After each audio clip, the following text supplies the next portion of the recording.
సమావేశంలో జగన్మోహన్ రెడ్డి గారు కొన్ని నిర్ణయాలు తీసుకుని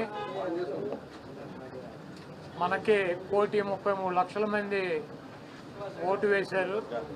అదేవిధంగా పార్టీ కోసం గ్రామ స్థాయిలో కానీ, వార్డు స్థాయిలో కానీ, విలేజ్ స్థాయిలో కానీ నాయకులు, కార్యకర్తలు అనేక వేల మంది, లక్షల మంది పనిచేశారు. వాళ్ళందరినీ కూడా కాపాడుకోవాల్సినటువంటి బాధ్యత మందే.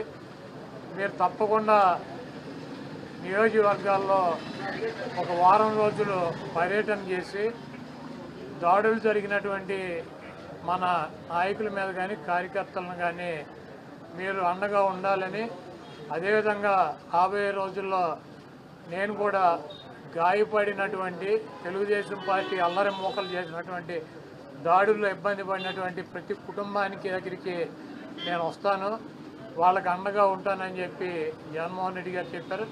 అదేవిధంగా మొన్న జరిగినటువంటి ఎన్నికల్లో ఇంత మంచి చేసి ఇన్ని రకాలైనటువంటి సంక్షేమ కార్యక్రమాలు అందించి మనం ఓడిపోయాము. ఇది ఒక మిరాకిల్గా ఉంది.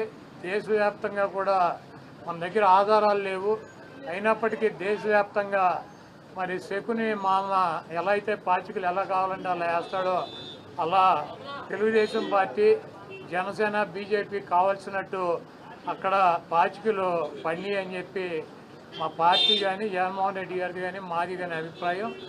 అదేవిధంగా రేపు రాబోయే రోజుల్లో ఈ 6 నెలలు కూడా కొంత టైం ఇచ్చి చూద్దాము.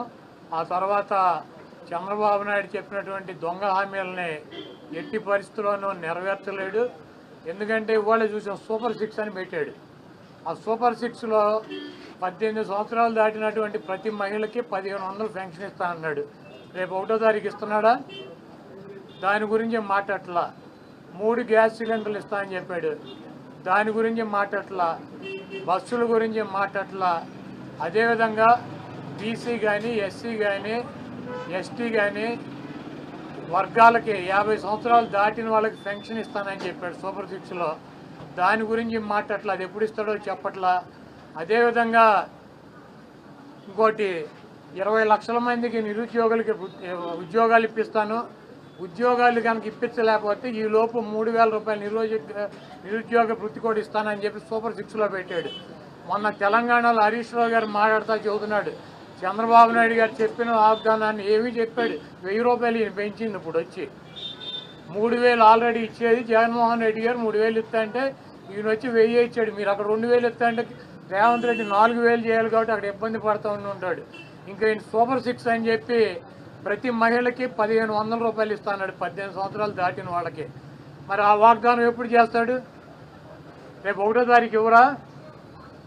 కాబట్టి తెలుగుదేశం పార్టీ ఆయన ఇచ్చినటువంటి వాగ్దానాలను, చంద్రబాబు నాయుడు చేసినటువంటి వాగ్దానాలని పక్కదారి పట్టించడానికి ఊరికినే నిన్నేమో పోలవరం వెళ్ళి వచ్చాడు సోమవారం, మళ్ళీ గురువారం ఏమో అమరావతి వెళ్ళి వచ్చి అక్కడ ఎన్ని తిరిగి ఈయన కాలక్షేపం కబుర్లు, కాలక్షేపం మాటలు, ఊరికినే ఆయన వెళ్ళి అటు ఇటు తిరిగి రావటం తప్పించి ఎప్పుడు నువ్వు సూపర్ 6 అమలు చేస్తున్నావో స్పష్టంగా చెప్పాలని చెప్పి మేము డిమాండ్ చేస్తున్నాం.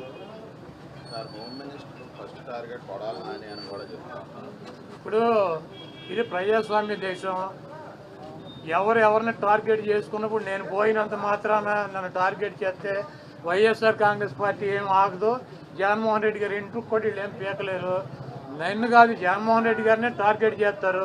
ఇక్కడ మీరున్న సెక్యూరిటీ అంతా తీసేసి, గన్మెన్లను తీసేసి, ఇంకా 15 రోజులు ఎలక్షన్ జరగలేదు, కమిటీ సిఫార్సులు రాలేదు, ఇక్కడ మొత్తం అంతా కూడా సెక్యూరిటీ తీసేశారు కదా. తీసేసి ఎల్లో మీడియా కెమెరాలు పట్టుకొచ్చి జగన్మోహన్ రెడ్డి గారి ఇంట్లోకి ఎట్టేళ్ళాలి, గోడ దూకి ఎట్టేళ్ళాలి, ఇవన్నీ కూడా వాళ్ళే చూపిస్తున్నారు.